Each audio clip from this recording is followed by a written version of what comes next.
네, 안녕하세요. 대한민국 대표 K변호사 강승구 변호사입니다. 오늘은 형사재판에서 피고인의 최후 진술의 중요성에 대해서 말씀드릴까 하는데요. 판사의 최종 판결에도 충분히 영향을 미칠 수 있는 중요한 절차이다 보니까 오늘 영상 끝까지 함께 해주시기 바랍니다. 형사재판을 최종적으로 마무리할 때 먼저 검사가 판사한테 피고인에게 징역 몇 년을 내려주시기 바랍니다 라는 구형을 하고요. 이에 대응해서 피고인의 변호인도 최후 변론을 하게 되죠. 그리고 정말 마지막으로 피고인 본인도 최후 진술을 하게 되는데요. 요즘에는 워낙 법정 드라마가 많아서 이미 익숙하신 분들도 많을 것 같은데, 판사님이 피고인한테 피고인 마지막으로 하고 싶은 말 있으면 하세요 라고 하면 피고인이 자리에서 일어나서 이야기를 하는 거죠. 그게 바로 피고인의 최후 진술인데요. 물론 이러한 최후 진술 하나만으로 무죄가 유죄가 되거나 유죄가 무죄로 바뀌는 건 아니에요. 하지만 일단 피고인 본인이 법정에서 하고 싶은 말을 하는 마지막 기회라는 점에서 그 자체로서 의미가 있고요.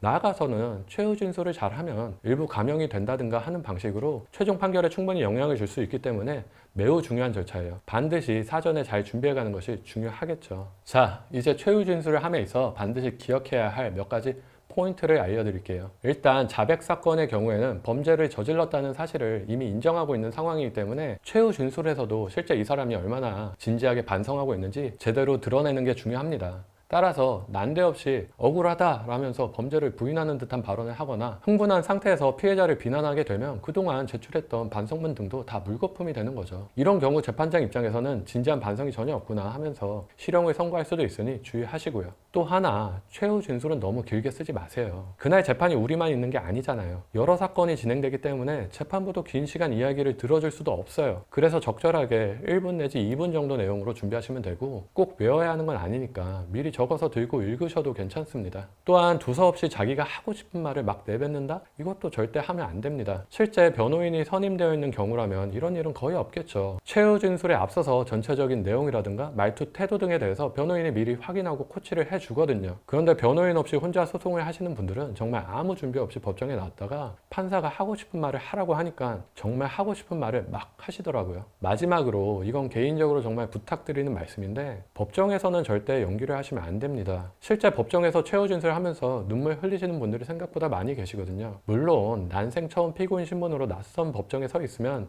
눈물이 날 수 있겠죠. 그런데 판사에게 잘 보이고 동정표를 얻기 위해서 거짓 연기를 하는 것은 절대 금물이고 판사들도 다 알죠. 예전에 법정에서 어떤 피고인이 최후 진술을 하면서 너무 서럽게 우시는 거예요. 다 자기가 잘못했고 앞으로 다시는 이런 일이 없겠고 피해자에게 너무 죄송하고 이번만 봐주시면 정말 성실히 살아가겠다. 하지만 재판부는 그냥 실형을 선고했어요. 그랬더니 바로 태도가 돌변하면서 재판장을 향해서 심한 욕설을 하면서 끌려 나가더라고요. 판사들이 해당 피고인의 눈물이 연기라는 걸 이미 다 알고 있었던 거죠. 수많은 피고인을 접한 판사가 그리 호락호락하지 않기 때문에 진심 어린 눈물이 아니라면 거짓 연기로 판사를 속이려는 생각은 절대 하지 마시고요.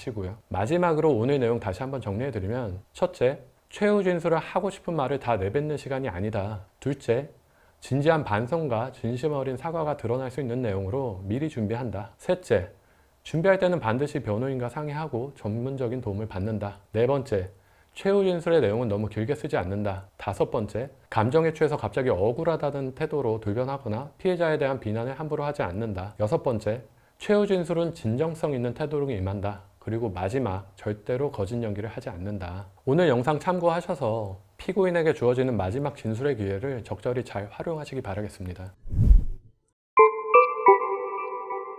오늘도 K변호사 채널에서 함께 하신 내용이 여러분들께 도움이 되셨기를 바라고요. 이와 관련해서 궁금한 점은 아래 댓글란에 남겨주시거나 상담 전화 주시면 자세하게 답변 드리겠습니다. 영상이 도움되셨다면 구독과 좋아요 부탁드리고 다음 영상에서는 더욱 유익한 주제로 다시 찾아뵙겠습니다. 오늘 영상 끝까지 함께 해주셔서 감사합니다.